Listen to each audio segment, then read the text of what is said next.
돈 뿌렸던 그리스처럼 대한민국도 망해간다. 이 말이 여러분 무슨 말일까요? 일단 이 그래프를 한번 보십시오. 아마 어디서도 이런 그래프는 본 적이 없을 겁니다. 그리스 정부의 부채 비율, 그리스의 정부 부채 비율하고요, 경제 성장률을 비교해 봤습니다. 정부 부채 비율이 1998년만 하더라도 97.4%였습니다. 그런데 이 부채 비율이 쭉 올라가서요, 2020년에는 206.3%가 됐습니다. 그렇게 되니까 경제가 어떻게 됐는지 한번 보십시오. 경제가 1998년에 3.5% 성장하다가 2008년에는 11.3%까지 성장했습니다. 이게 돈 뿌리니까 이렇거든요.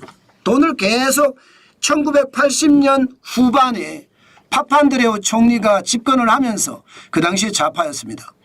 네, 집권을 하면서 돈 뿌리기 시작을 했거든요. 그래서 부채 비율이 쭉쭉쭉쭉 올라갔어요. 부채 비율이 올라가다가 많이 뿌리면 경제 성장률은 높아져요. 그런데 이제 부채가 워낙 많아지니까 뿌릴 돈이 없는 거예요. 뿌릴 돈이 없으니까 어떻게 돼요? 경제가 꼬꾸라지기 시작합니다. 2009년에 마이너스 0.1%로 꼬꾸라졌죠. 2010년에는 마이너스 5.5%까지 꼬꾸라졌습니다. 그 당시에 부채 비율이 147.5%예요. GDP 대비. 그리고 가장 심각하게 빠진 게 2011년 마이너스 7.1%였거든요. 그때 부채는 175.2%였습니다. 그러다가 2013년까지 최악을 겪었죠. 마이너스 2.5%, 178%의 부채 비율이 조금 줄어드니까 성장률도 조금 폭이 줄죠. 그러다가 말입니다. 2018년에는 그래도 흑자로 전환을 했습니다. 186.4%까지 올라갔는데 성장률이 2.1%. 그러나 2020년 코로나 팬데믹이 덮치면서 부채가 더 커졌습니다. 206.3%까지. 그러니 경제 성장률은 완전히 꼬꾸라졌어요. 9.3%까지. 마이너스 9.3%까지 꼬꾸라졌습니다.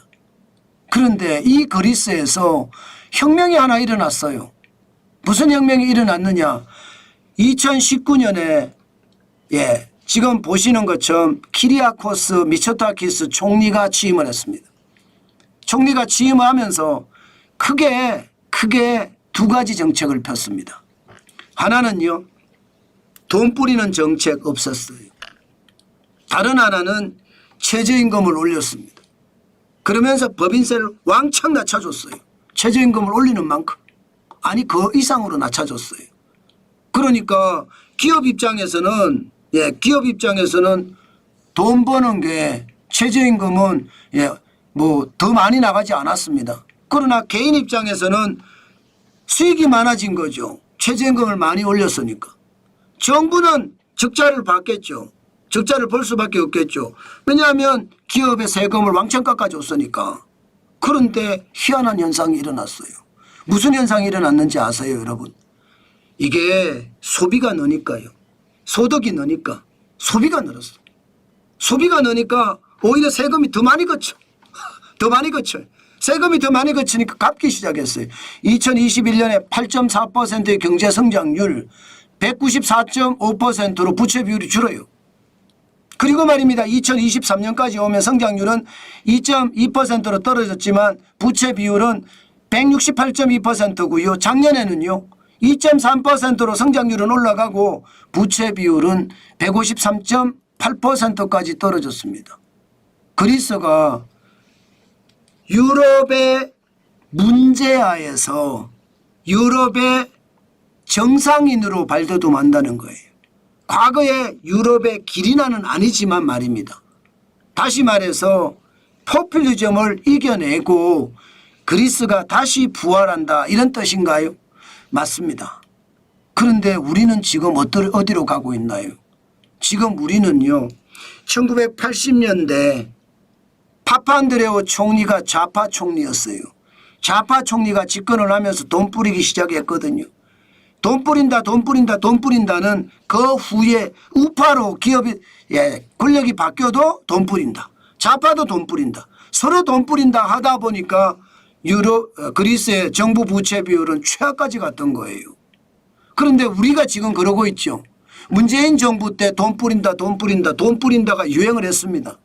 그렇다고 윤석열 정부 때 돈 뿌린다를 막았느냐? 못 막았어요. 왜?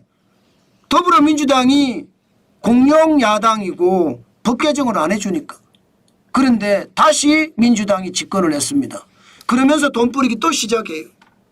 이렇게 되면 그리스를 닮아갈 수밖에 없을 거예요. 게다가 돈 뿌리는 것도 홍보합니다. 돈 뿌리면 소비 진작이 된다. 민생 회복 소비 쿠폰을 뿌린다 이러면 지금 적어도 40에서 50%는 쓸 거다 이렇게 이야기합니다.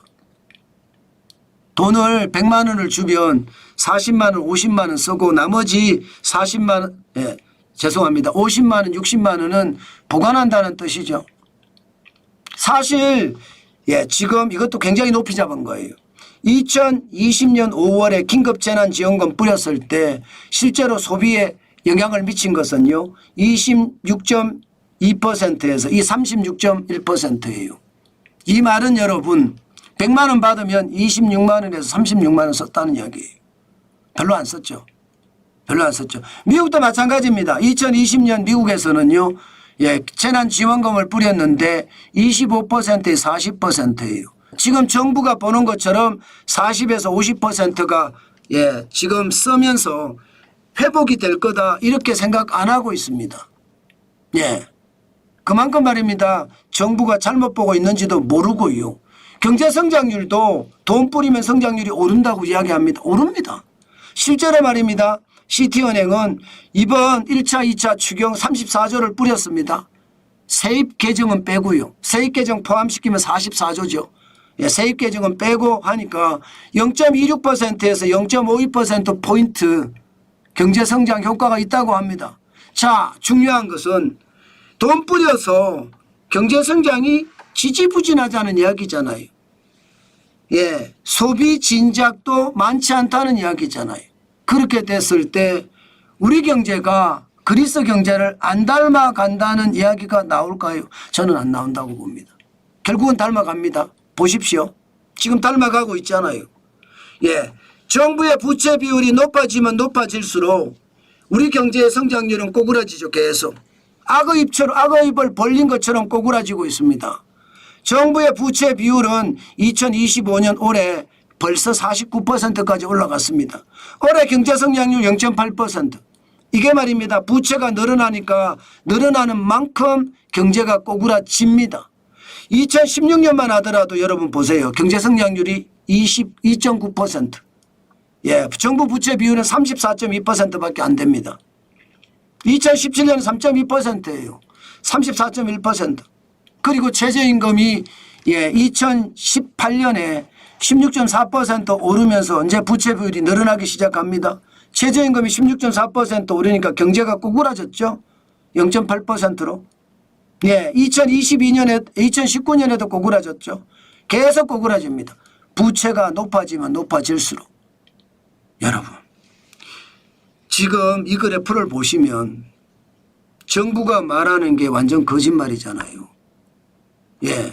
돈 뿌리면 경제가 좋아진다고 하는데 돈 뿌려서 정부 부채는 늘어나는데 경제는 더 꼬꾸라진다는 이야기잖아요.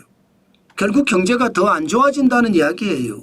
그런데 정부는 더 좋아진다고 자꾸 거짓말을 해요. 당장은 좋아져 보이니까.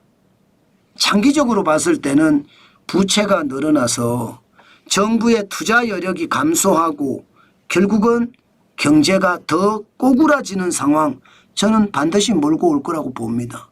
그럼 어떻게 해야 되느냐? 당연히 말입니다. 사람을 고용을 많이 할 수 있도록 제도 개선이 이루어져야 돼요. 최저임금 지금 너무 높아요. 최저임금 이거 말도 안 돼요. 장사하는 사람들한테 이야기해 보면 고용 안 하잖아요. 그 정도로 어렵습니다. 게다가 주 52시간제. 일 안 해요. 주 52시간밖에 일 안 해요. 그러면 옛날에 야근하다가 야식도 먹고 하잖아요. 안 해요. 그러니 다 무너지는 거죠. 다 무너지는 거. 중대재해기업처벌법. 요즘 말입니다. 건강한 사람도 신체 검사를 받아서 뽑으려고 해요. 절대로 그냥 뽑으려고 안 해요. 혹시나 사고가 날까 봐. 그 정도로 여러분 지금은 조심하는 단계다. 저는 그렇게 생각합니다. 그런 것을 보면 말입니다. 결국 제도 개선을 통해서 나라 경제의 활력소를 심어줘야 되는데 돈 뿌려서 이게 경제를 좋아지게 한다는 거 이거 불가능하다는 거 뻔히 알면서도 이렇게 하고 있다는 게 저는 참 한심하다 생각이 듭니다. 제가 여러분 이런 지표는 어디에도 나오지 않았습니다. 아마 좀 있으면 나오겠지요. 좀 있으면. 요즘 언론들이 이런 거 안 하거든요. 제가 분석을 해서 이렇게 나오는 거죠. 안타까워요. 돈 뿌려서 안 된다는 거 뻔히 아는데 부채만 계속 늘어난다는 거 모두가 다 아는데 그런데도 돈 뿌리는 사람을 찍어주니 대한민국은 박살나는 것 당연하지 않겠습니까? 저는 그렇게 생각합니다. 그만큼 여러분 상황 굉장히 어려워진다 이렇게 생각합니다. 나라 부채가 1300조 6천억 원입니다. 적은 규모가 아니잖아요. 그러니 나라 망한다는 이야기가 자꾸 나오죠. 돈 뿌리면 그렇게 됩니다. 당연히 그렇게 될 거고요. 상황이 그만큼 어렵다는 이야기입니다.